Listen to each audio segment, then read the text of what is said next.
On how various businesses and groups in the U.S. are handling the rhetoric surrounding the aftermath of the Hamas terror attacks and Israel's ensuing war. In the Hollywood community, the New York Times details how some Jewish leaders are saying that industry leaders are not doing enough to condemn the Hamas attack on October 7th.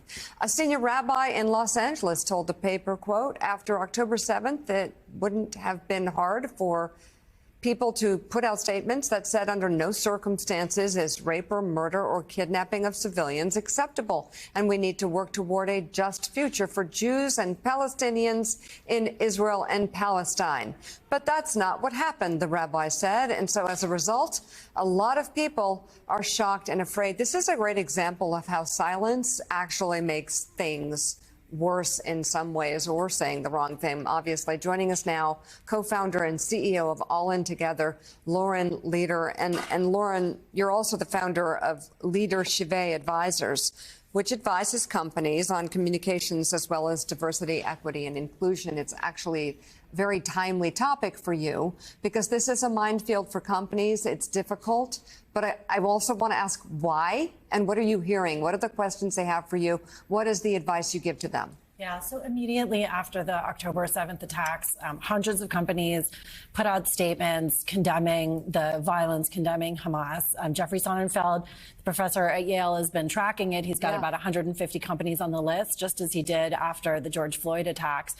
But what's happened is this sort of impossible quandary in a sense. So the immediate response to many of the corporations and the CEO statements, especially by Jewish employees, was that it wasn't enough, that many hadn't explicitly condemned Hamas, explicitly condemned terrorism. Right. There are Slack groups that popped up at lots of companies, Jewish Slack groups of employees sort of decrying what they felt was a lack of courage from their CEOs.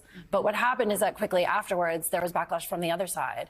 And Palestinian Arab employees distressed that their CEOs were taking a position, a pro-Israel position.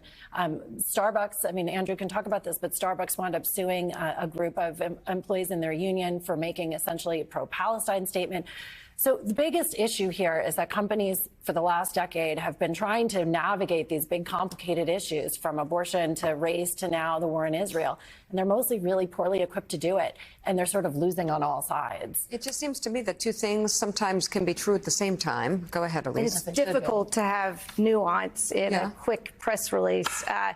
What are the CEOs that you're talking to, what are they saying about how they are factoring in public opinion or not? Or are they following their moral compass, whatever direction that goes? You know, I think not enough companies have really established a set of clear parameters about when, where, why, and how they're going to speak on major issues. And so every time these things happen, they wind up in sort of immediate crisis communications mode.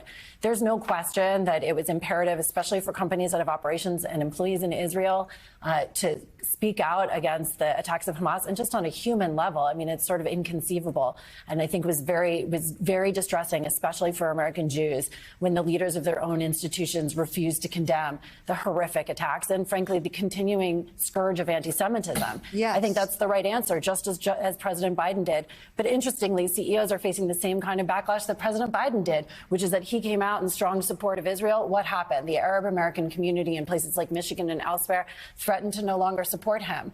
So there is this ongoing question of sort of moral clarity, but also the ability to do two things at once, as you say, to be able to speak out about the humanitarian crisis, which no one denies is horrific, but also to be honest about the very real threats against Jews here and around the world and how just absolutely appalling the attacks were. Well, I think, Andrew Ross Sorkin, I'd love to hear what you're hearing in the business community about this, and if there are also issues with some companies or entities that needed to say something that took too long.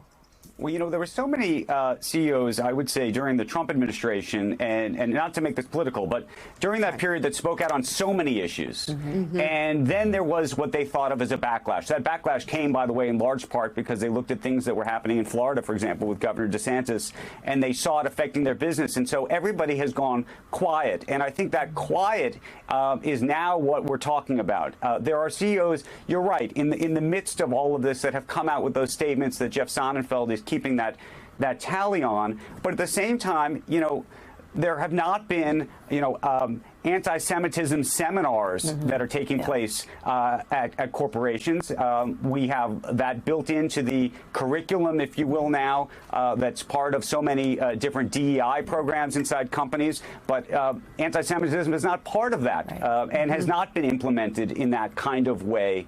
And you're right. The question is, can they speak out directly about anti-Semitism? These folks out there that are saying genocide to the Jews, I mean, just terrible, horrific things.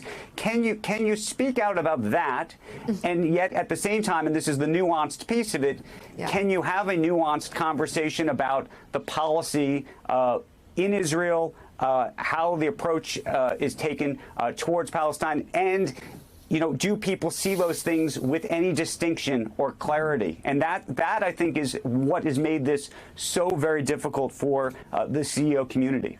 Yeah. CNBC's Andrew Ross Sorkin, thank you so much. And co-founder and CEO of All In Together, Lauren Leader. Thank you both for being on this morning. And